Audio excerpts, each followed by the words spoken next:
There will be no Warzone 3 if Verdansk doesn't retain players. It's been reported, Grant Hill over at Insider Gaming.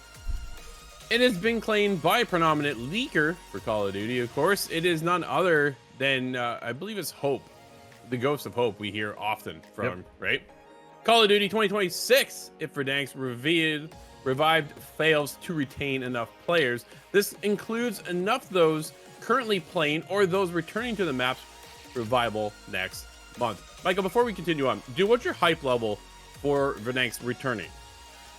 It's been, unfortunately, Drew, slowly dropping, right? Just got delayed until the start of April. It was supposed to come out this month.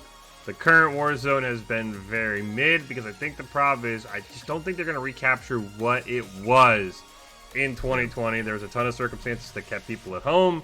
And also, if we get Verdansk, but we get it on the current game, I'm not a Black Ops guy. I'll say it all the time, right? I'm not going to enjoy the Black Ops playstyle, the Omni movement playstyle on Verdansk. They almost needed to go like that classic mode where it's like, hey, this is old Verdansk, old guns, old engine. I'd say my hype, it started at a 10, Drew. We're probably like an 8.5 right now. You're still up there, but fair enough as well, right? Warzone has been a sorry spot for a while, and Verdansk's imminent return is expected to move mountains. But for how long? On Twitter, TheGhostOfHope wrote a few exclusive details about Modern Warfare 4, otherwise dubbed COD 2026. Amongst other details, he claimed that Warzone 3 won't be implemented alongside next year's Call of Duty title if Verdansk fails to perform when it's brought back alongside Season 3 update. Earlier, though, Activision revealed that Season 3 is delayed till April 3rd in Black Ops 6 and Warzone to allow more time to finesse the update.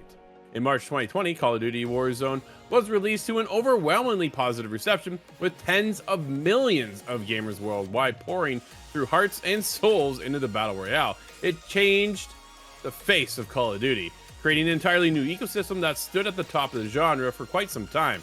Things have changed since, though. Warzone has been on the rocks for a while, but Activision is hoping that the Fortnite OG-style event can bring back millions of players.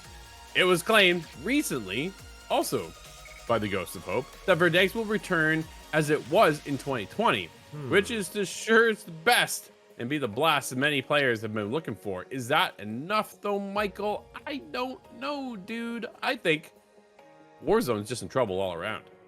I mean, I think Battle Royale, we talked about it, Battle Royales are on that decline. They hit their peak, and I mean, look, Apex Legend on the decline, Warzone on the decline. It really feels like if you're not Fortnite, and I've seen some complaints about Fortnite as well, and if you're not PUBG, you just haven't been able to retain those players. I think this will be a great test, right? I think if Verdansk brings people back, then maybe it is just, hey, it's one of those where you just changed too much. You tried to mess with the formula too much, right? PUBG, as you know, Drew, they don't change anything, right? Like, there is very little, yes, there's a new map here, there's a small change there. They don't change the formula, they don't change the guns. That's what Call of Duty does, right? New Call of Duty comes out, new guns come. So I'll be curious, because it's not just me, Drew.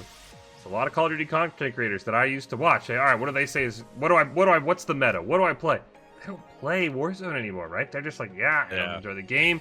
So they've got to not bring back only me. They've got to bring back the big Twitch subs, the big YouTube creators, because then their subs will follow, Drew. So I'm very curious. I'm with you. I don't think this is going to work. The fact that they're saying if this doesn't work, Warzone is canceled is crazy to me. I feel like it just means you've got to work on Warzone. But I'm going to be honest, Drew. I don't think we're getting Warzone. I don't think this is going to be enough to save the franchise. And it looks like we're going to go back to just our Call of Duty and no Battle Royale. Interesting, right? What an interesting move, because when they did come out, it was on fire, and it is one of those top dogs at the time. Yeah, PUBG is still going. Dude, like, my Car 98 is a Car 98. The M24 is still an M24 is what I shoot, right? When I'm out in the battlefield, dude, that's what I'm looking for. I'm looking for those guns. Where do I find my sniper? Where do I find my scope? None of that changes. And it's just a comfort feeling, and it just feels like home. I'm like, okay, yo, I got a 6 times with me. I got an 8 times with me. I got my M24. Let's go snipe somebody. Dude, I pulled off a snipe the other day. It was fantastic. But it's that feeling of coming back again that I know I'm always good to go, right? Here, changing up the meta all the time. I know you want to keep it fresh, and you got to innovate and push it forward, because that keeps players engaged and they want to do something new. But at the same time, sometimes messing with the old stuff kind of just ruins it for those who want to come back and stick around, right? Change isn't always good. And here it's starting to show. I don't know if the OG map coming back is enough to pull people in. I'd love to hear Corey's feedback too from the show, because he's a big Call of Duty guy as well, right? So it is interesting to see, hey, you know what? Fortnite did it. They brought OG and it just made massive numbers. Can Warzone do it too? We'll find out.